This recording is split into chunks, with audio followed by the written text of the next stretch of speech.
Hello. We're going to be flying the A320 today, which is a plane that I am not at all ready to fly. Done a couple test flights with it before and never really went well. So we're going to see how it goes. See how things play out. If I can actually get it up in the air and land it again. I don't know. I don't know for sure. Then maybe after we land in Boise. We're flying from Seattle to Boise today. Maybe after we land in Boise, we'll do some other quick flights around. I'm in the More to Love livery, which is their special livery to celebrate the merger between Alaska and Virgin Airlines. I'm just gonna get off the ground here. Seems like the best thing to do. Get it going and get off the ground.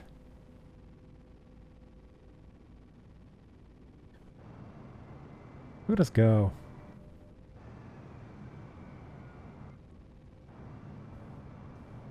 Rotate? Ooh.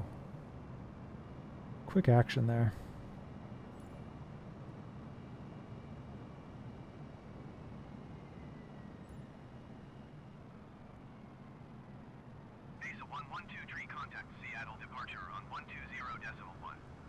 Okay, so the auto throttle is on. It's good to know. Losing altitude here. Probably because our throttle is not enough.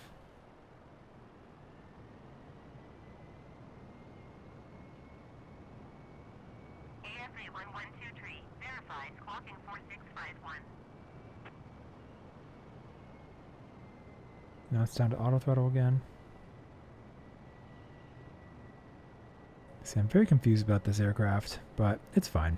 ASA 1123 reset transponder. It'll probably be fine.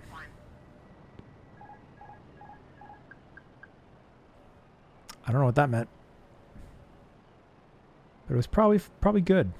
Those are probably good noises, right? Okay, I'm gonna get in here. Turn autopilot back on. ASA 1123 Seattle. Flight director is on. Seems like we're kind of going to get on that.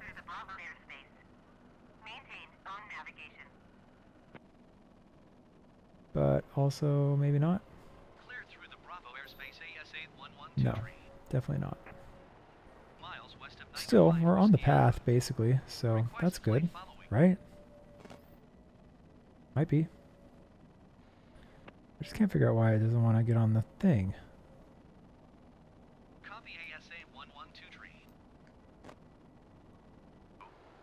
Okay, it feels like it is leveling off at the altitude that I want, so that's good. The altitude hold is working.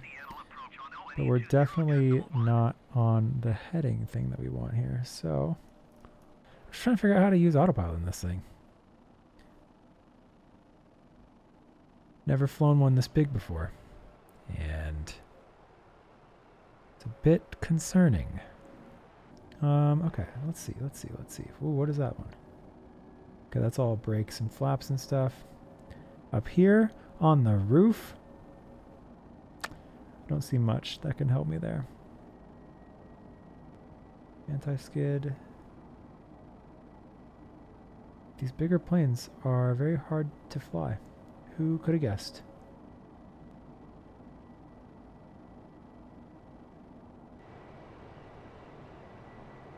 Oh, is it listening to my VOR plan now or not? Doesn't look like it. With regards to this, the planes do fly in real time. It's really cool. I was actually, when I was on the ground in Seattle, there were other planes, presumably controlled by people with me, which is cool. Wow, they're really cutting our throttle down there. Auto throttle is killing us. I don't know where it's taking us down to here. Oh, it's because we're trying to stick at an airspeed of 320. That's why. Okay. Am I gonna level off at 12 though? That's the real question.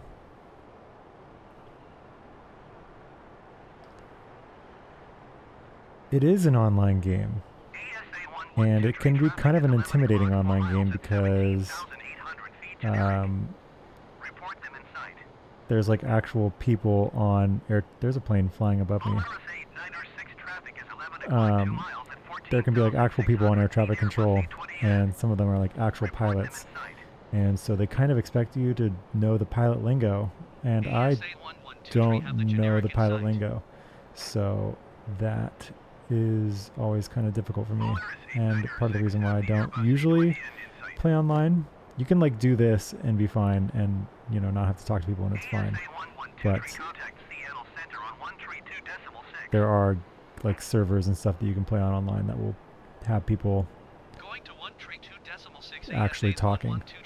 Do actual pilots use this? It's not like a training tool really, but it is like the best simulation that exists. So pilots do it because pilots like flying, and this is a good way to fly when they're not flying. But it's not like a widely used training apparatus or anything like that.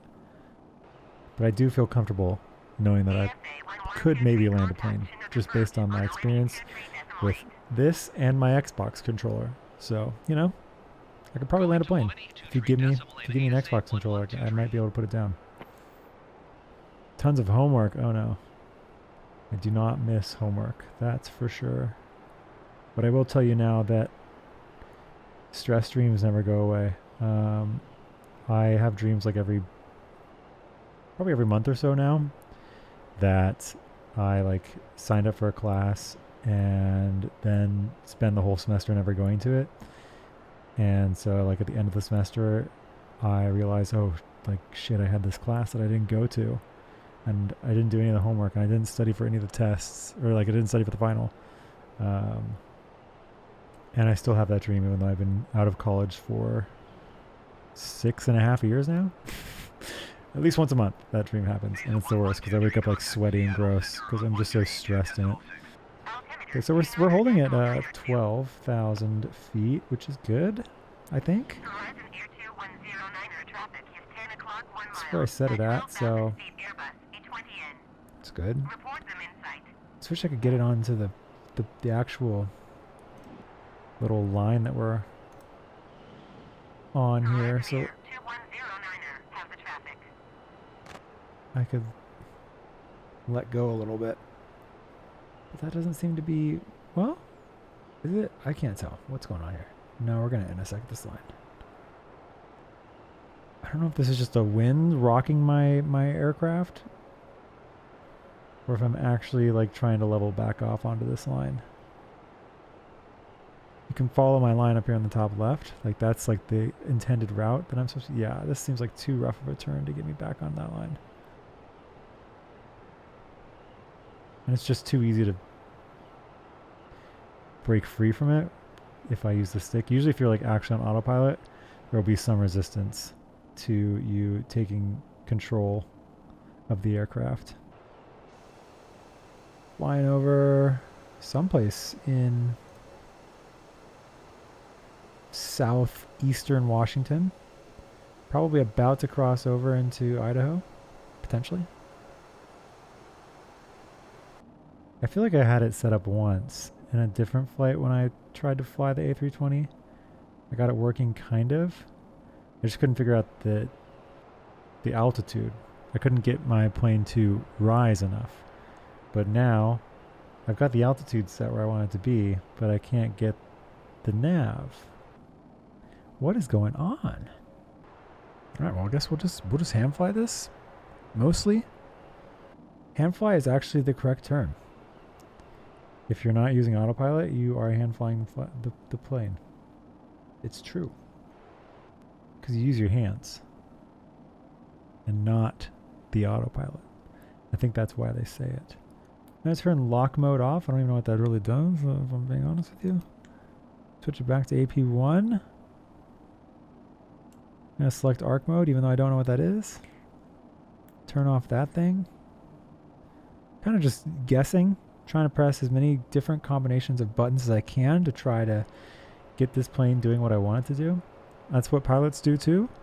Their training is really just which combination of buttons works. And and that's really all it is. The user manual for the A320 is actually just one page, and it just says hit these buttons, and it's like, oh, got it. But I didn't have the time to read it before I got on this plane, so not really super helpful in that regard.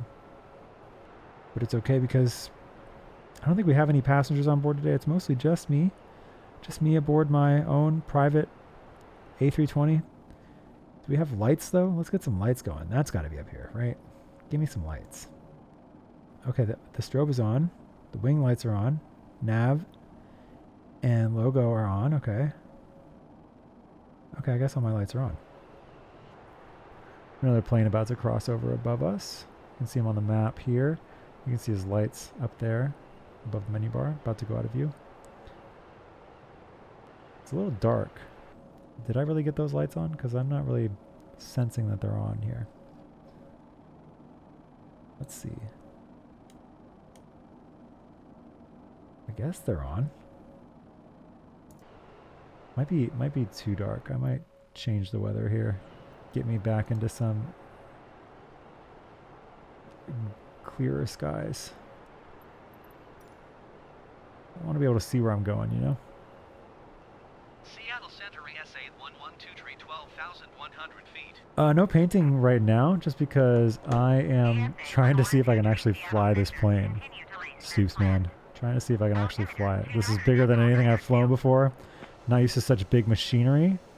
I'm not good at handling some big pieces here. So also I couldn't figure out how to get the autopilot going, so it would be kind of bad pilot boy to just let the plane fly itself without autopilot on, because it would kind of just divert off course eventually. So not gonna do that. But I might get on another flight after this, and maybe then we'll paint if I can get a different plane with some better autopilot or more familiar autopilot, maybe. I've been like kind of in a rut recently because I feel like my best content is Among Us content, and I also like really enjoy playing Among Us, and it's the only thing I want to play generally. But it's so hard to get a group with that can play more than like once a week. And I've had trouble finding consistency from like any other group that I might latch onto. So really only viable once a week generally, but that's okay. It'll happen. I changed up my content a little bit this week. I've been like editing down the games, like the rounds pretty heavily, but I noticed when watching gameplay from like Toast or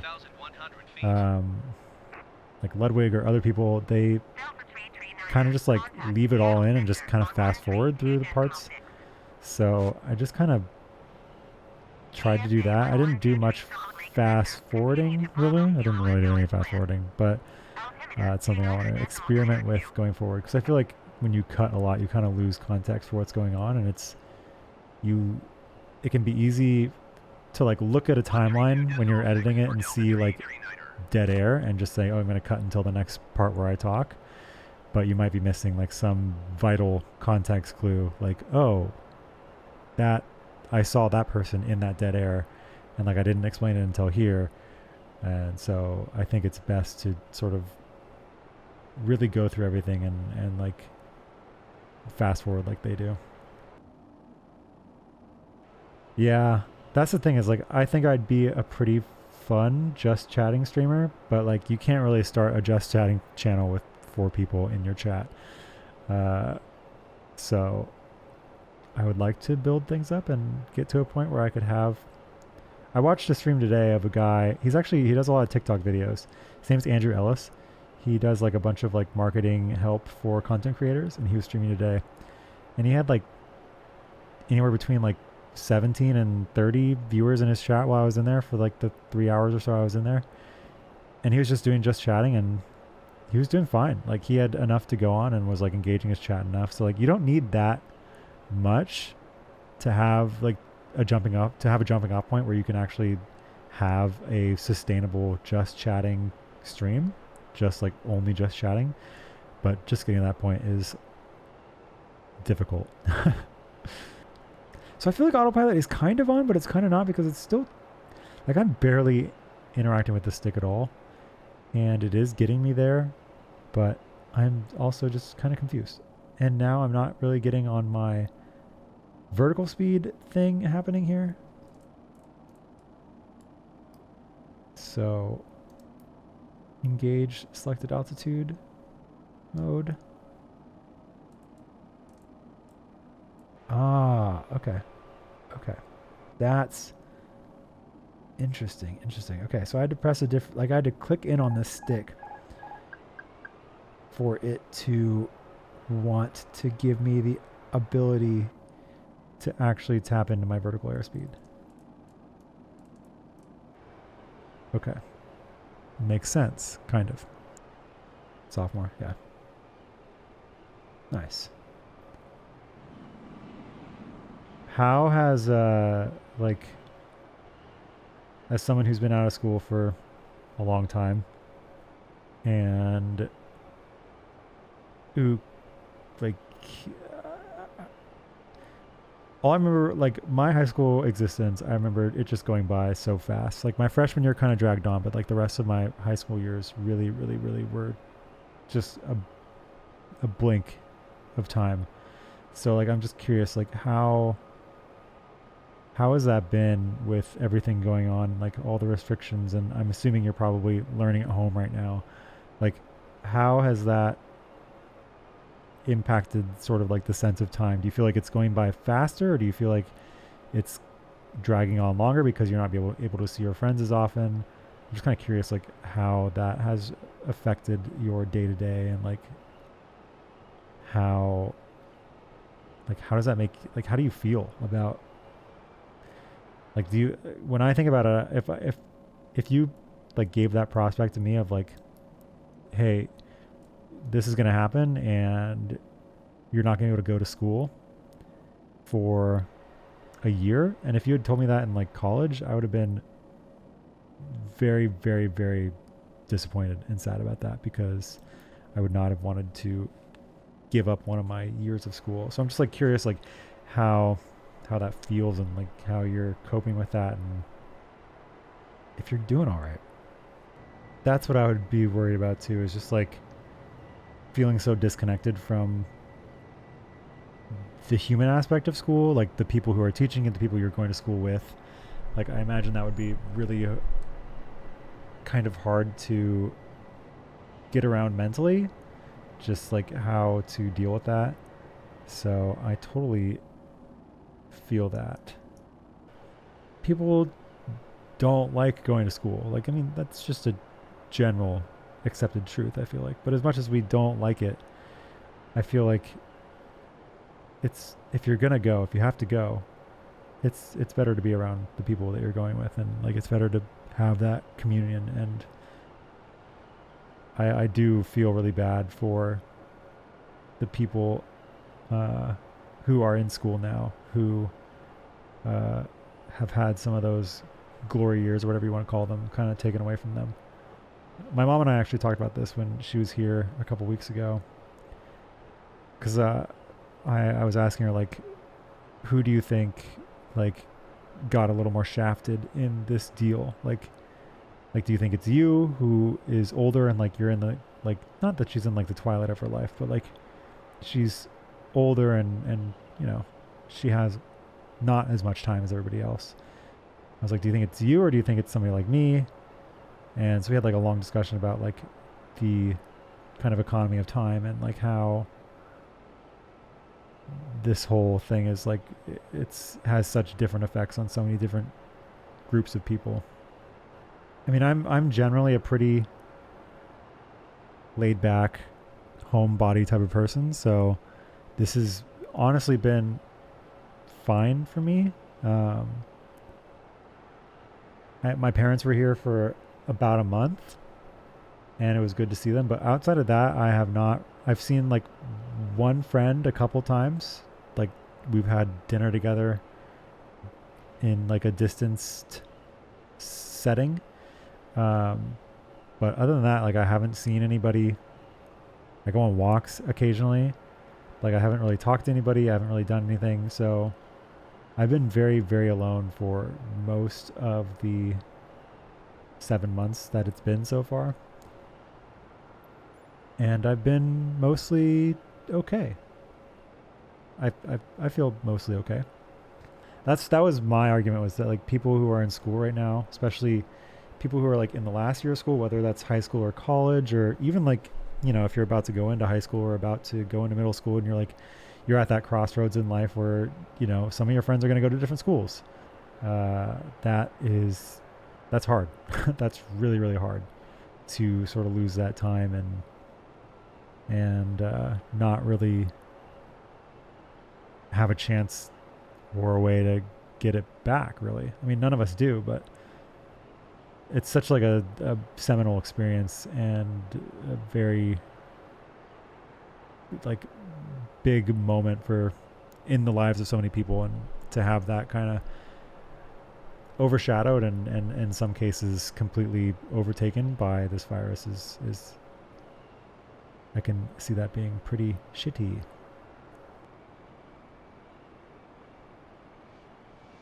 Oh, wait, what? What?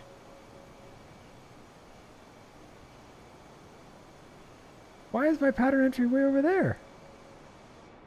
Huh? I'm confused. I don't know. I don't think I am. Doesn't look like it according to this thing. Look like I'm right on it. Maybe I'm just going to hit it at this very end point? Which means I need to come down in speed quite a bit. No, there's no way. Clear to land runway 28 right ASA 112 No, I need to go... Because that's a very sharp approach. The game led me astray. Buckle up, everybody. Ooh. Make sure the seatbelts are fastened. Seatbelt tray table is upright, stored position. And probably brace for impact would be a good plan too.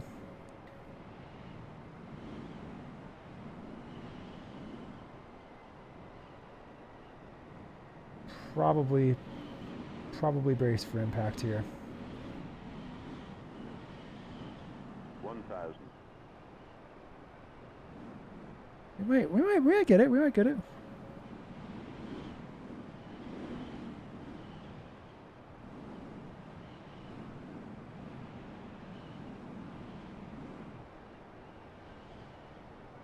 $500. 400. Too slow. 300. 200. Oh, we're gonna land early. We're gonna touch down a little bit early here, and hard. 60, 50, 40, 30, 20. Retard. And a little bit of a tail strike too, probably, and a little bit of a bounce.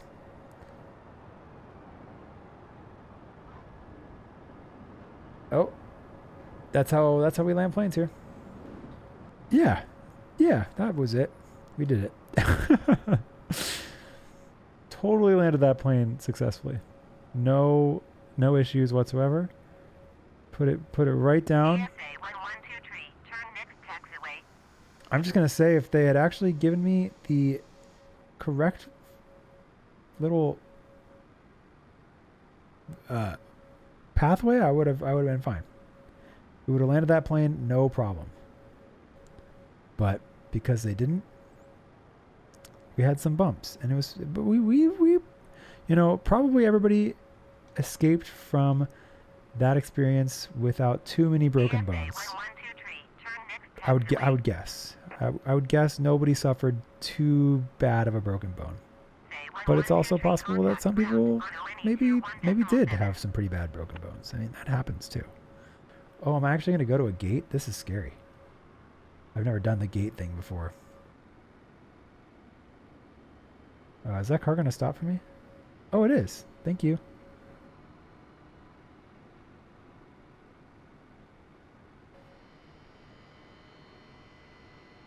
Oh, wow. He's just a daredevil going right under my wing. Give me some reverse thrust on this, baby. Back up a little bit. Back it up. Back it up. Back it up. And Taxiing to gate 20 using taxiway ASA 112 there we go. Maybe? Is that not it? Oh, I feel like I'm right there. Am I not there? I'm right on the line. That looks good to me. Drive the thing. Drive the jetway to my plane, please. That's what I want. Let me see. Let me see if I just give it a little bit. Just a little bit. Just a little bit.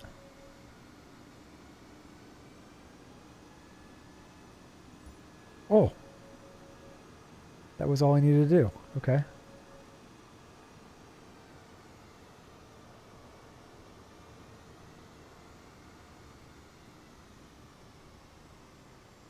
The thing actually came to my plane. Oh, wow. Okay, let's see. Stop the main engine. Got to do that up here, I believe. Let's see, let's see, let's see.